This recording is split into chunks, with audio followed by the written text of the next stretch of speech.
la clause d'exception dans l'article 26 du règlement régimes matrimoniaux du 24 juin 2016.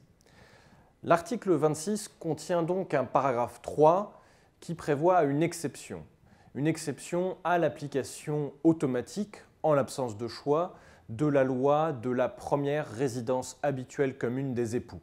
C'est une clause d'exception qui ne se met en œuvre que si on suit 4 conditions. C'est donc une clause d'exception qui trouvera peu souvent à s'appliquer. La première condition est qu'elle ne peut intervenir, cette exception, que pour remplacer la loi de la première résidence habituelle commune. Elle ne s'applique donc que pour remplacer la loi désignée par le premier tiret du premier paragraphe de l'article 26. Elle ne peut pas être utilisée pour remplacer la loi de la nationalité commune. Elle ne peut pas être utilisée pour remplacer la loi des liens les plus étroits, donc respectivement le deuxième et le troisième tiret du paragraphe 1 de l'article 26.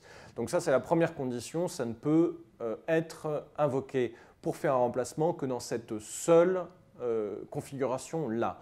Deuxième condition, pour que la substitution ait lieu et que l'exception joue, il faut qu'elle soit demandée par l'un des époux. Le juge n'a pas l'initiative, il ne peut pas l'imposer, il faut que l'un ou l'autre des époux le demande.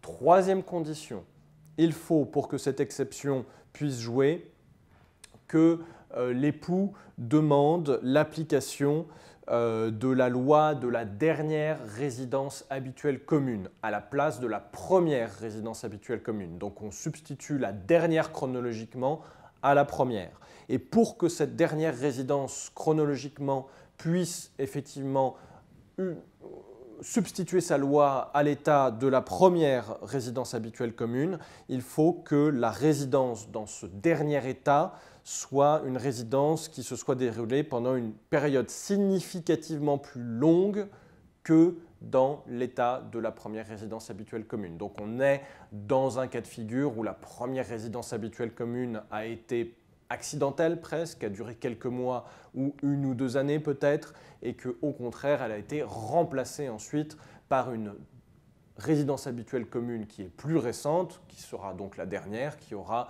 duré plusieurs années, et donc on aura effectivement cette période significativement plus longue.